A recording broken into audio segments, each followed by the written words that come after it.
Hola compañeras, compañeros, compañeros, muchas gracias por este espacio de palabra y de escucha y muchas gracias a las compañeras que han organizado este encuentro para conversar sobre la conciencia que tienen los jóvenes a la hora de viajar o hacer actividades de ocio. Mi nombre es Daniela Ortiz, yo soy peruana, viví 13 años en Barcelona y fue a partir de mi experiencia con la Oficina de Extranjería y con la Ley de Extranjería que empecé a analizar todos aquellos mecanismos legales creados por la Unión Europea, los Estados miembros y las autonomías para ejercer violencia contra la población migrante y racializada. Una violencia que es legal, una violencia que responde a una decisión política y una violencia que no es producto de un error ni un mal funcionamiento del sistema, sino que es precisamente el funcionamiento del sistema. Y bueno, fue a raíz de mi militancia y digamos el trabajo de denuncia que venía realizando que me encontré en una situación de un riesgo grave de criminalización por mi actividad política, por lo cual tuve que regresar a mi país de origen hace más o menos 2 meses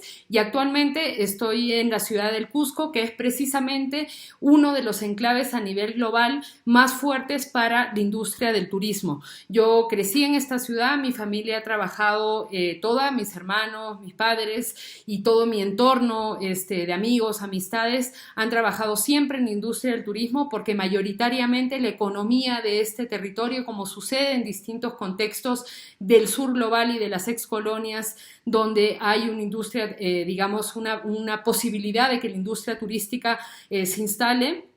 pues normalmente lo que se genera es una especie de monocultivo y de una monoeconomía que responde también obviamente a puras lógicas capitalistas, patriarcales y coloniales que voy a explicar posteriormente. Hay algunas cosas para comenzar a hacer alguna reflexión, digamos, en sentido anticolonial y antirracista en relación a la industria del turismo, que me parecía interesante hacer como una especie de primera narrativa de todas aquellas lógicas que ha puesto la industria del turismo para reforzar la idea de que viajar es algo positivo, ¿no? Por ejemplo, la primera, digamos que es un clásico y que una puede ver, por ejemplo, cuando entra a Tinder en un contexto como Cataluña, España o Europa, que una de las cosas que, por ejemplo, los hombres blancos heterosexuales más rescatan es el hecho de que les gusta viajar, que han viajado, etcétera, ¿no? Porque esa lógica la ha inoculado, digamos, la industria turística, ¿no? De que tú vas a ser mejor persona y eres un sujeto superior si es que has viajado mucho, ¿no? Por un lado, hay esta falacia de que viajar te hace crecer como persona, de que conocer otras culturas te hace crecer como persona y que incluso llega a poner la lógica o el discurso de que el racismo se cura viajando, que alguna vez lo he escuchado, no hay nada más falso que eso y de hecho posteriormente voy a explicar por qué la industria del turismo y digamos el consumo de esta lógica del viaje no solamente hace que no solamente es falso de que hace de que se cure el racismo, sino que precisamente refuerza muchas de las lógicas racistas. Otra de las narrativas que ha impuesto la industria turística es de que viajar te hace descansar, ¿no? Y de que en las vacaciones uno para descansar digamos, de la universidad o descansar del trabajo, lo que sea, tiene que comprar un paquete turístico, irse a miles de kilómetros, si es posible, a un lugar exótico, como les gusta llamar, muy lejos del territorio catalán o español o europeo, ¿no? Y que esa va a ser la manera de descansar y obviamente, como muchas saben, posiblemente comprando un paquete turístico que lo último que te va a permitir hacer para poder consumir todos esos lugares donde te tienes que tomar una foto y tienes que ir a conocer para crecer como persona, va a ser descansar. Entonces también la industria turística ha instalado esta lógica, ¿no? De que el descanso implica viajar y no hay nada más falso que eso, ¿no? Después hay otras narrativas como que viajar te ayuda a encontrarte a ti mismo y todo este tipo de falacias que tienen que ver precisamente con reforzar esa idea que les mencionaba al principio de que viajar te hace crecer y ser superior. ¿Por qué? Porque el poder consumir dentro de la industria del turismo, el poder ejercer el privilegio a nivel, digamos, entendiendo lo que viene a ser el sistema de control migratorio a nivel internacional, el privilegio de poder ir a no solamente uno, sino distintos territorios del sur global, tiene que ver con reforzar unas nociones de superioridad dentro del orden de lo que es la clase social y lo que es racialización. En el momento actualmente, España puede entrar a 170 países sin necesidad de visado y a la vez le pide y le solicita, es decir, le deniega por lo general la solicitud de entrada a través de un visado a 120 países. Es dentro de esta situación, digamos, dentro de este orden colonial del régimen de fronteras, ¿no?, que los ciudadanos blanco-europeos pueden ejercer el privilegio de viajar, mientras las personas que vienen de esos territorios exotizados, que ellos quieren ir a consumir esas culturas, ¿no?, y todas esas lógicas, son ya sea rechazados en las zonas de frontera, perseguidos, asesinados en frontera, al no poder ingresar al territorio europeo. Y este orden colonial, que en el sentido, por ejemplo, de lo que vendría a ser el racismo institucional dentro de la Unión Europea, que es la forma en la que ha encontrado Europa de reproducir toda aquella violencia que históricamente ha aplicado en el sur global, es decir, históricamente desde hace 500 años, Europa, bajo distintos mecanismos, ya sean militares, de explotación económica, de violación de las soberanías de los distintos países, viene ejerciendo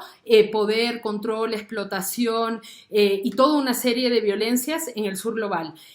Cuando Europa necesita mano de obra barata al interior de sus fronteras y se ve en la situación de que esa mano de obra barata tiene que venir del sur global, lo que hace es, mediante la creación del sistema de control migratorio, mediante la creación de las leyes de extranjería, reproducir todas aquellas violencias que ejercía en el sur global al interior o en las fronteras europeas. Entonces, así podemos ver cómo las situaciones de explotación que viven, por ejemplo, los compañeros y las compañeras migrantes en los campos de Huelva, en los campos de Lepe, las compañeras trabajadoras domésticas replican las mismas condiciones de explotación laboral que se vivían en el sur global. ¿Por qué? Porque Europa ha encontrado la manera de reproducir esa violencia y esa explotación que se ejercía así adentro mediante el sistema de control migratorio. ¿Eso por qué me parece importante explicarlo? Porque esa es una de las tantas manifestaciones en donde podemos ver de que el orden colonial no ha terminado. El orden colonial, como dicen las compañeras y los compañeros de los indígenas de la República,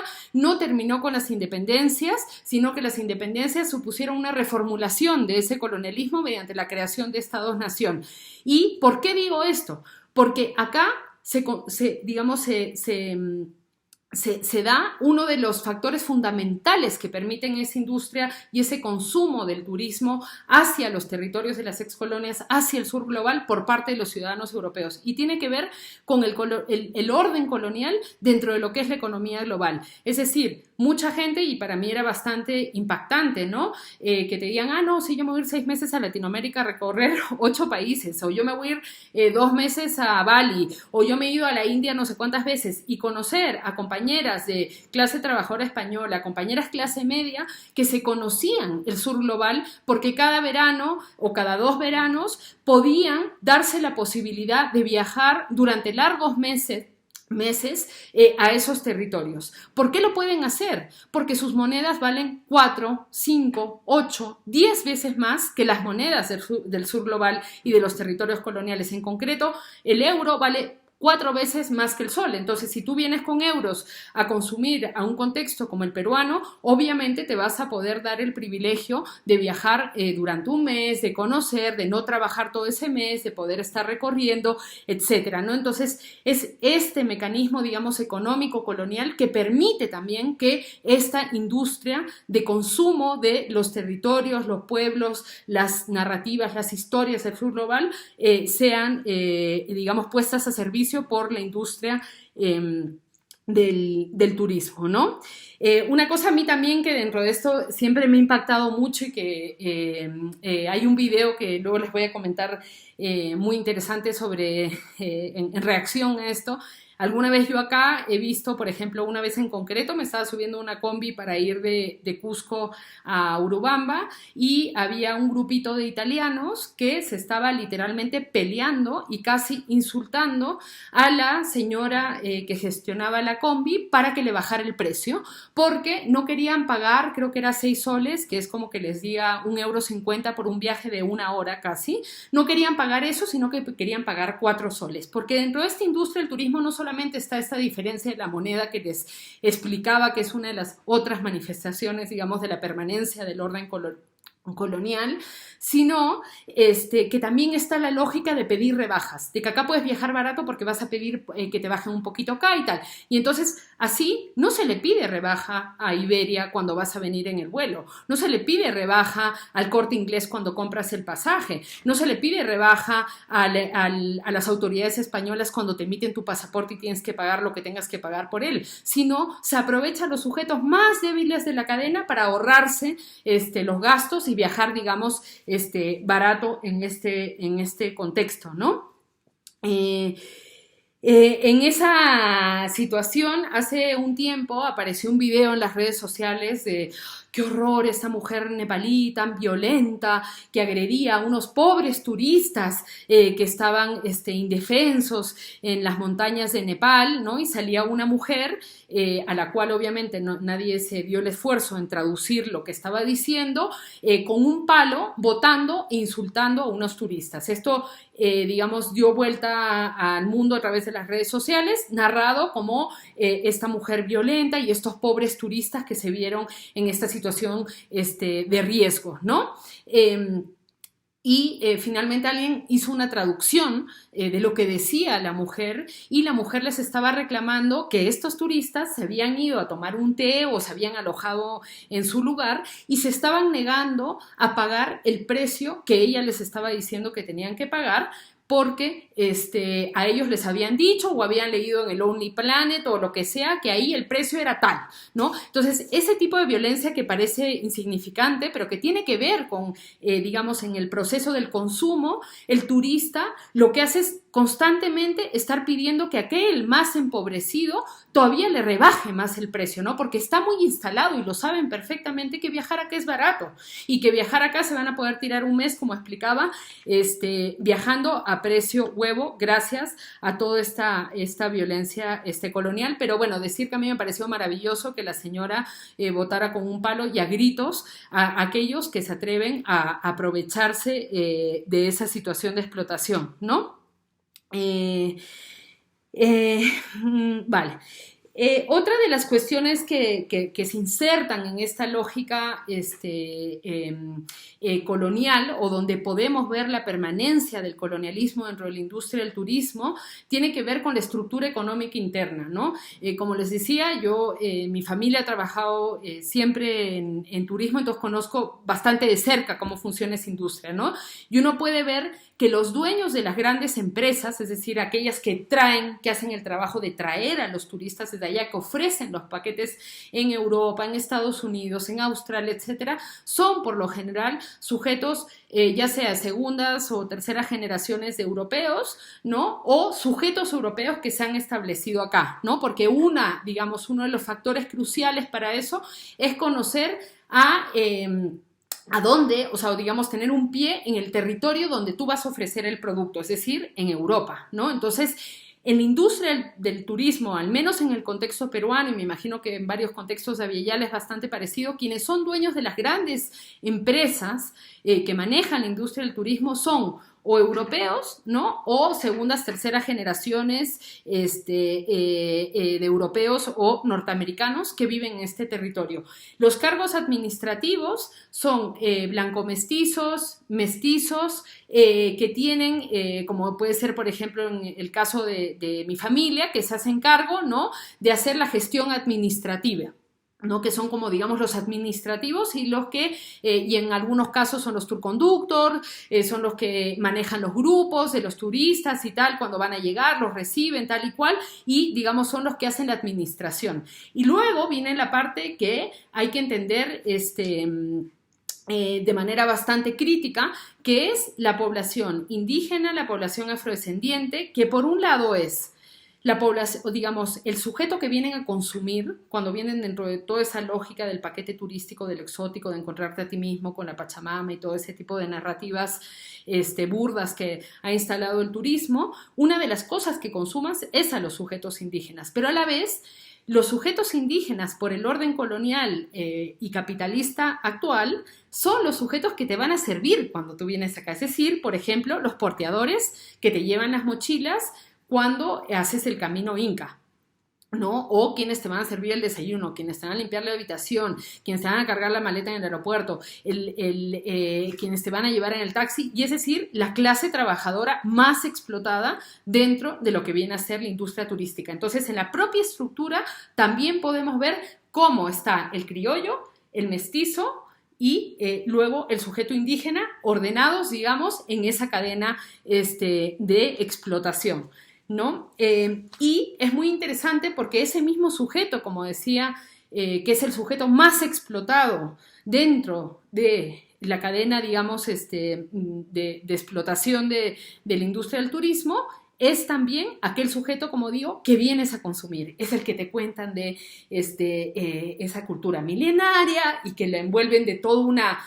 o sea, para poder tener esa dicotomía funcionando, ¿qué es lo que hacen? Narran, por ejemplo, las culturas quechuas aymaras, ¿no? O la cultura incaica, ¿no? Como algo muerto, como algo del pasado, como algo que es una ruina, que vas a ver ahí en Machu Picchu, como si los sujetos que son herederos de esa cultura no estuviesen vivos y no fuesen aquellos que te están cargando la mochilita para que tú subas al Machu Picchu a hacerte la paja mental de que estás viendo una cultura milenaria, ¿no? Entonces, también eso sirve para qué? Digamos, esas narrativas de situar en el pasado una cultura que está viva es para invisibilizar toda esa violencia colonial que existe actualmente, ¿no? Y también en el concreto, pensando con el territorio español, a mí también me impacta, ¿no? O sea, con la historia y la responsabilidad política histórica que hay en relación al tema del colonialismo, ¿cómo hacen en su mente para venir de vacaciones a Perú, ¿no? A un territorio que ha vivido y vive tanta violencia por parte de esa violencia colonial ejercida por España, y lo digo, bueno, en Europa en general, ¿no? Porque los enclaves para ir a visitar en el turismo normalmente son como digo, territorios que han sido excolonias, ¿no? Entonces creo que esa envoltura de narrar como si fuese algo en el pasado, ¿no? Sirve precisamente para descontextualizar ese conflicto político colonial que sigue vivo. Una de las cosas que conversaba con una de las compañeras que organizaba era sobre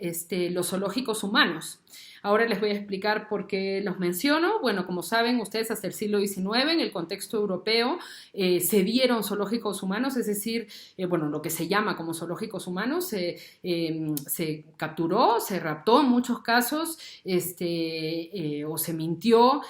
a gente racializada de las ex colonias, se les llevó a Europa y se les expuso como si fuesen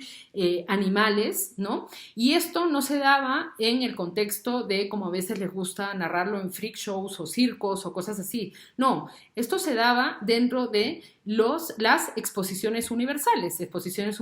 como la de París, exposiciones universales como la de Barcelona, cuando se hace precisamente, por ejemplo, el monumento a Colón, o se hace